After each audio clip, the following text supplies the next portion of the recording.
All right, let's go ahead and get into the first story here.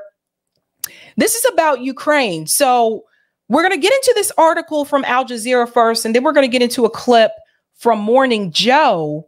And they are finally starting to admit, mainstream media is finally admitting that Ukraine is probably not going to win this war against Russia. Let's get into this article here first by Al Jazeera. Shout out to them. It says Ukraine battles elaborate Russian defenses as Putin condemns Israel war. So there's two things happening here. Putin says the world should try and stop tragedy in Gaza as Russian forces reportedly kill civilians in Ukraine. Listen to this. So here we go. Russian President Vladimir Putin reacted to criticism of his war in Ukraine from the world's wealthiest nations, now in its 91st week, by holding up Israel's war in Gaza for comparison. I understand that this war and the death of people cannot but shock. It's an interesting way to frame that. Cannot but shock. Putin told the virtual G20 meeting called by the Indian Prime Minister Narendra Modi on Tuesday, November 21st. He goes on to say, and the extermination of the civilian population in Palestine in the Gaza Strip today is not shocking. So this is an interesting point that he's bringing up here. He's basically saying, you know, where for the people who are criticizing Russia in reference to this war with Ukraine and the civilian casualties, why aren't those same people making that criticism for the civilian casualties in the Gaza Strip? So I have seen this quite often on social media, even in discussions with people. They're willing to call this out, but they won't call out the civilian casualties in Gaza. So he's bringing up that as an example. Russia has leveraged the deaths of more than 14,500 civilians in Gaza to cast its own aggression in Ukraine in a more favorable light. So look at this map, guys. Who controls what in Ukraine? So it's been a while since I've shown this map. So there's a legend here on the left side. The yellow is the Donbass region. Then you have this dark orange with stripes. It says under Russian control before February 23rd, 2022. Then you just have like this darker orange here that says under Russian control. And then you have a lighter orange with the dark orange stripes that says Russian forces have operated in or launched attacks against, but do not control. Blue claimed Ukrainian counteroffensive. And the light blue with the dark blue stripes reported Ukrainian partisan warfare. Green is Russia claims to control Ukrainian territory. And the white area is significant fighting in the last 24 hours. So listen, so look at this. Right now, just looking at this map, most of these areas here with the dark orange, you can see there's Russian forces.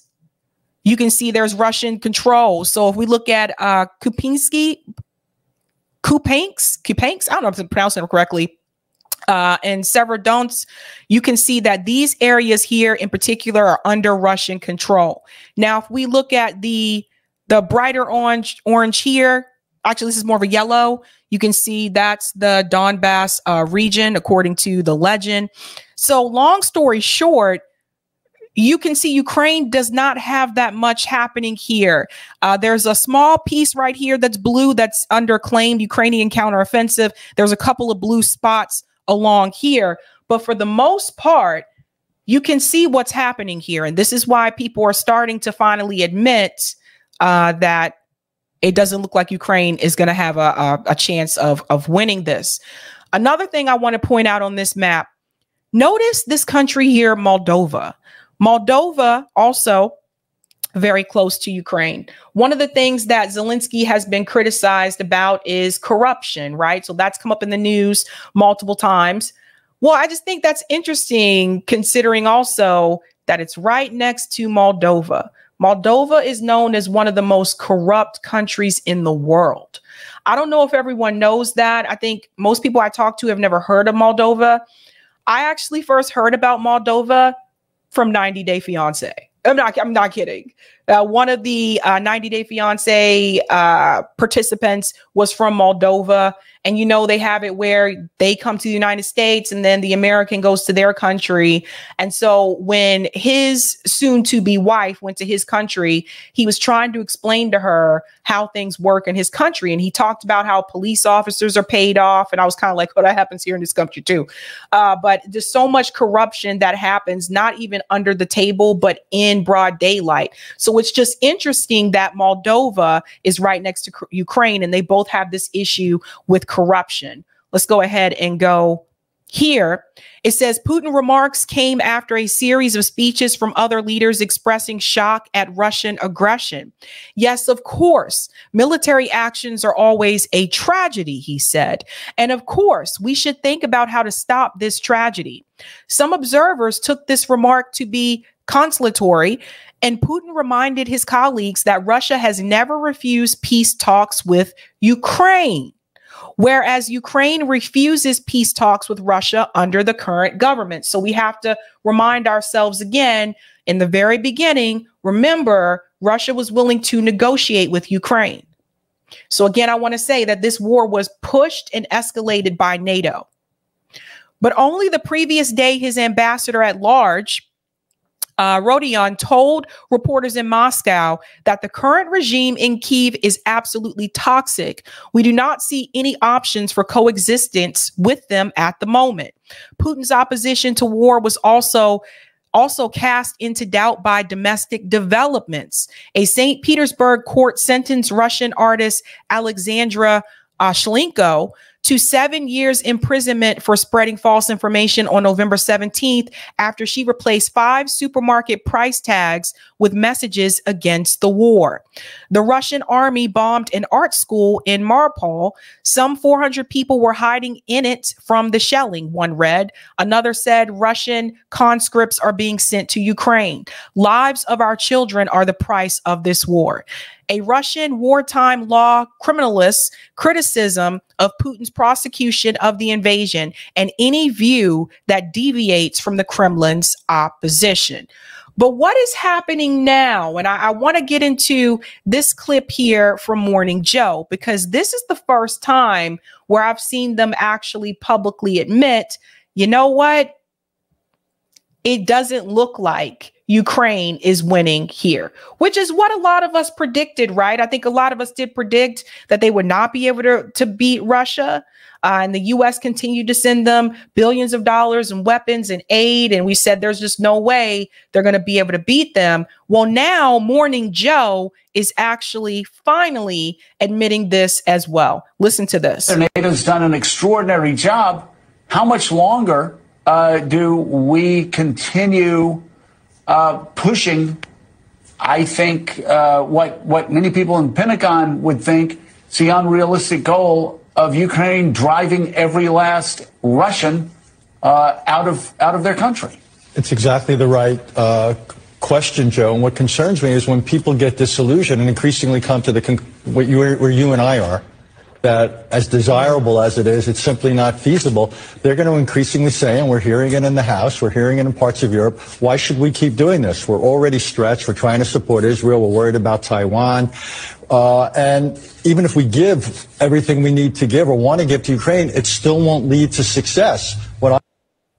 That part right there. So they're finally admitting this on mainstream media, that even if we continue to give aid to Ukraine, it is not going to lead to success, which is exactly what a lot of us have been predicting from the get-go. We cannot continue to send them billions and billions of dollars for a losing strategy, something that we know is not going to turn out favorable for Ukraine. So the question is, what happens next?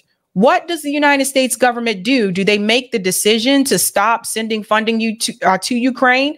Or do you think they're going to continue doing that because otherwise it may look bad, right?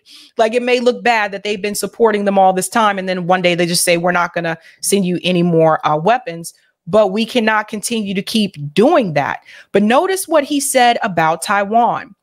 Pay close attention to the rhetoric here. He's basically letting you know that we have to pay attention to a much more pertinent conflict. Listen to this. About Taiwan. And go back a little bit more.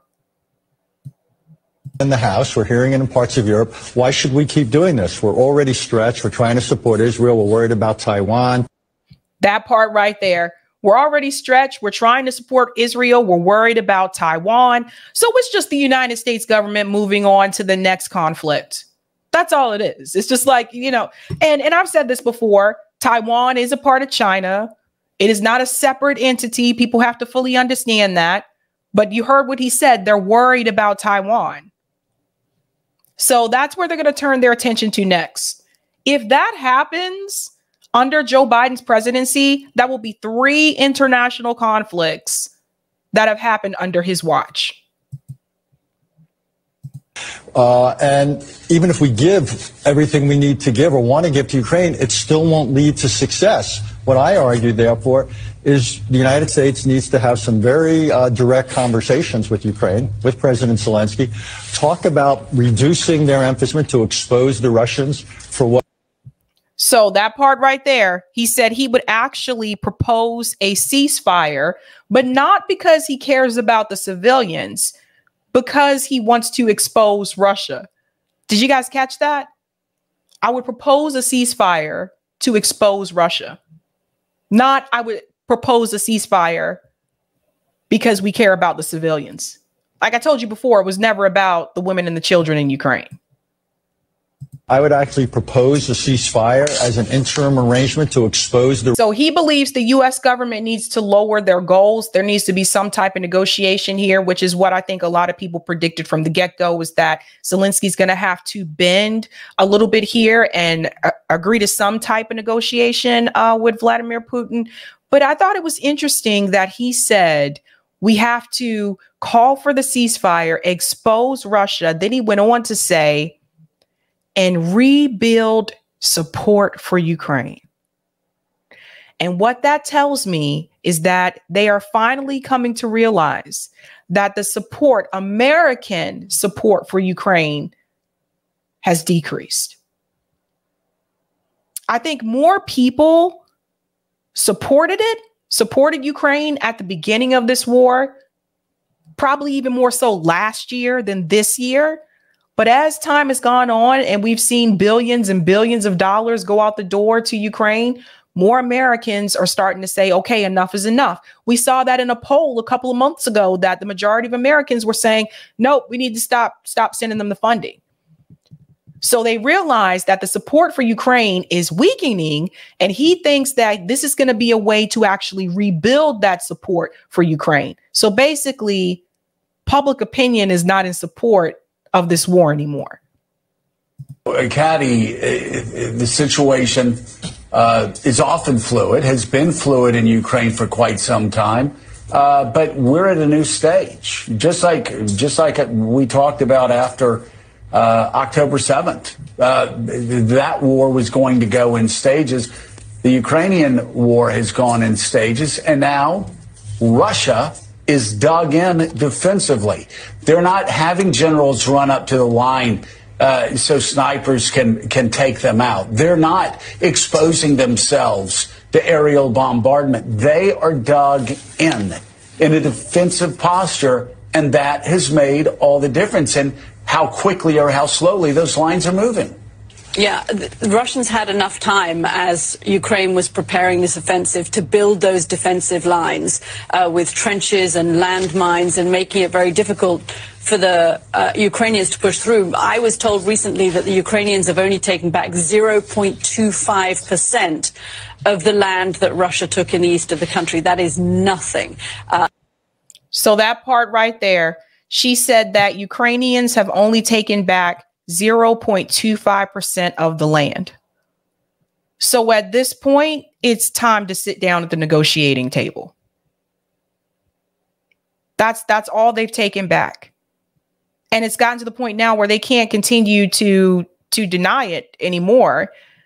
And I think a lot of Americans are just tired of this war culture. I think a lot of Americans do not want more wars. I think a lot of Americans don't want tax dollars going to support these wars. I think a lot of Americans are just tired of it. And so the same type of energy that we had in this country after September 11th, where more Americans were in support of, we need to, protect ourselves, et cetera, et cetera. I think that type of war culture that you saw under George W. Bush, I think that has decreased over time. And I think the average American doesn't want us to be involved in another 20-year conflict like with Afghanistan, because it's only a matter of time before there's going to be more pressure put on the American government. And Zelensky can say, listen, I need more help. Joe Biden says, we're sending you billions of dollars. We're sending you weapons like all the time. What else do you want us to do? We can't deplete our own, weapon inventory that we have here in the United States. How long is it before Zelensky says, well, don't you have American troops? Do you think the American people would be happy if our government sent our troops over to Ukraine? I don't think they would be. I think things have changed in this country in reference to this type of war culture. Policymakers up on Capitol Hill that it's worth carrying on funding them. Now, the Europeans are actually now matching the Americans when it comes to military spending on Ukraine, but they wouldn't be able to pick up all of the slack. I guess the only question with what you're proposing, Richard, is that would that then look like victory for Vladimir Putin? I mean, effectively, he'll be able to sell that, and he will sell that as victory back at home. But even if we step back with a more objective eye and think, well, okay, so they didn't take Kyiv, but they took a big chunk of the country in the east, and was this an indication that the Russians actually won effectively? I don't think so. Look where Russia started. They wanted to basically eliminate Ukraine as a sovereign, independent. Okay. And it pretty much ends there. But again, here's that map again. And it says Russian control of Ukraine. So you can just see, to me, I feel like at this point in time, I think they need to just sit down at the table again. I think Zelensky needs to be the one to actually come to the table. He's not willing to do so, it seems like, because I don't see this going anywhere. And we can't have we cannot have another 20-year war. How long is this supposed to continue? Is the U.S. government supposed to give billions of dollars to Ukraine for like 5, 6, 7 years from now? Just something to think about. I'm going to go to some of the comments here. Cowboy Kitty says, my wife is Moldovan. Oh, cool. Interesting. Shout out to Cowboy Kitty. Shout out to Raphael Lagunde for becoming a Sabby member. Let's give Raphael a big whoop, whoop. All right. If you have not had a chance to do so, guys, go ahead and smash that like button. Thank you. That helps me out with the algorithm. If you are new, don't forget to sub so you can see me more often. Thank you very much.